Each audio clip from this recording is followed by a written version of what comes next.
Audio Jungle.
Hi and Assalamualaikum. We are students from UIT and Tapa, and this side is about iOS vs Android. The group members are Aida Basyirah binti Kamessan, Wani Nadhirah binti Azlan Hissham, and Siti NurLiyana binti Mohamad Ridhuan. So in our topic, we have introduction, reliability, security, ease of design, implementation, flexibility, and efficiency. Introduction. Androids and iOS are the operating system that are mainly used in smartphones and tablets. Every electronic device should have their own operating system. Android is commonly used in most smartphones, while iOS is only used in Apple device. iOS is developed and designed by Apple Inc., while Android is developed by the Open Handset Alliance, a group of developers who are funded by Google. For iOS, it refers to Apple's operating system for the iPhone, iPad, Apple TV, and Apple Watch. Although certain elements of it are open source under the Apple Public Source License and other licenses, it is proprietary software. As for Android, the source code has been used to create a variety of different devices, including gaming consoles, digital cameras, portable media players, PCs, and other devices, each with its own user interface. Android TV for televisions and Wear OS for wearables, both created by Google, are two well-known versions. Next is reliability. For Android device, their battery life is more long-lasting than iOS device. Most of the Android phone makers include big, long-lasting battery in their handsets. For Apple device, the battery are typically smaller than most powerful Android ones, but when it comes to device performance, iOS show better performance than Android. Android device tend to lag, and that can cause lack of RAM due to running apps in the background.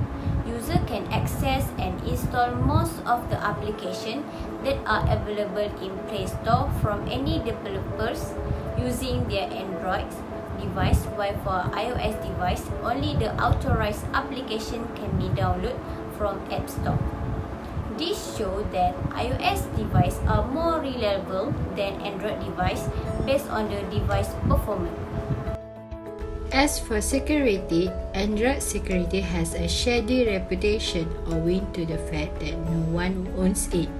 Second, Google mines your data for information that is can use to sell better ads and market products to you. Third, the increased market share and open source OS offered by Android come with security threats as well. Fourth, Android is open source. It is less secure. As for iOS, Apple devices provide high security out of the box, but at the cost of some user limitations. Apple iOS prioritizes user privacy, so personal data is not stored or read by Apple. Lastly, Apple devices are known to be more secure. Another difference for iOS and Android is ease of design. Firstly, it is the search button on both iOS and Android. As for iOS, to cancel the search, users just need to press cancel button, and to clear the current query but remain on the search screen, press X. Meanwhile, for Android, to cancel the search, press back arrow, and to clear the current query but remain on the search screen, press X. Secondly, the navigation for iOS. The optional left action is almost always some sort of back, whether to the previous screen sequentially step 2 goes back to step 1, or the parent screen hierarchically inbox goes up to mailbox. Alternatively, a non-related destination can be linked here. The page title is virtually always present and starts large but shrink with the header as the user scrolls. The optional right page action can be displayed as a single text action or multiple icon action. On Android, the page title is left aligned. There doesn't need to be anything to the left of the page title, but first, if the page is a top-level page and there's a hamburger button in the page, it's appear there, or second, if this page follows another sequentially. You can optionally add a back button. The main part of destinations in the app are laid out in different ways. On iOS apps, primary destination in the apps are listed as tabs across the bottom.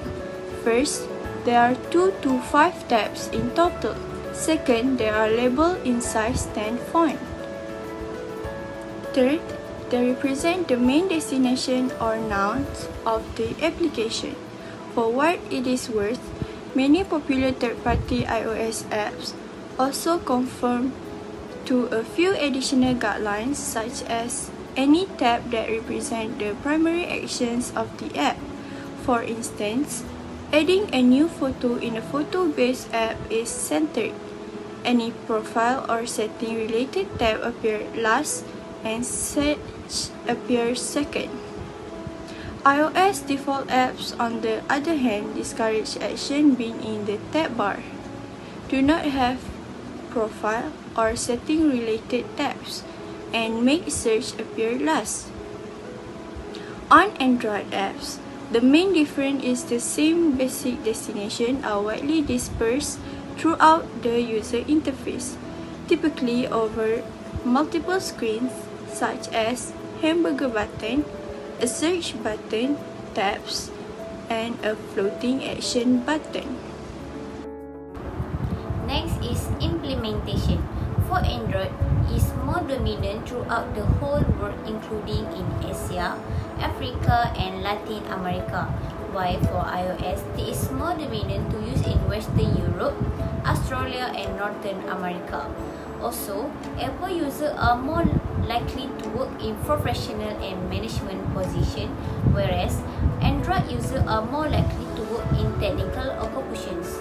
Android applications are often developed in Java, which is more code-intensive language than Swift, which is Apple's official programming language. Apple proved that by using their own coding system, they can empower the market and be trusted for all users. Flexibility. While Android has long been removed as a very adaptable, flexible operating system that provides users a lot of control over how things are set up, Android's versatility extends much beyond the ability to choose which apps you use to open a URL in. When it comes to arranging apps on call phones, Android is far superior. iOS, on the other side, even with its default settings, iOS is highly consistent throughout all of its versions, with rock-solid security and predictable speed.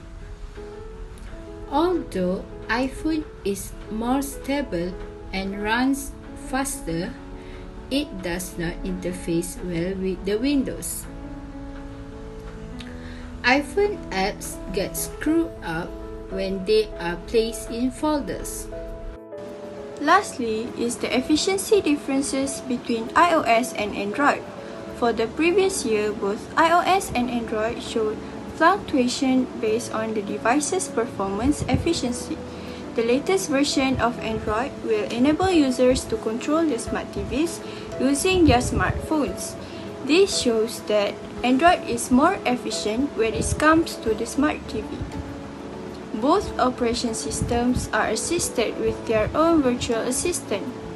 For iOS, the virtual assistant is called Siri, while for Android, Google Assistant is used as the user virtual assistant.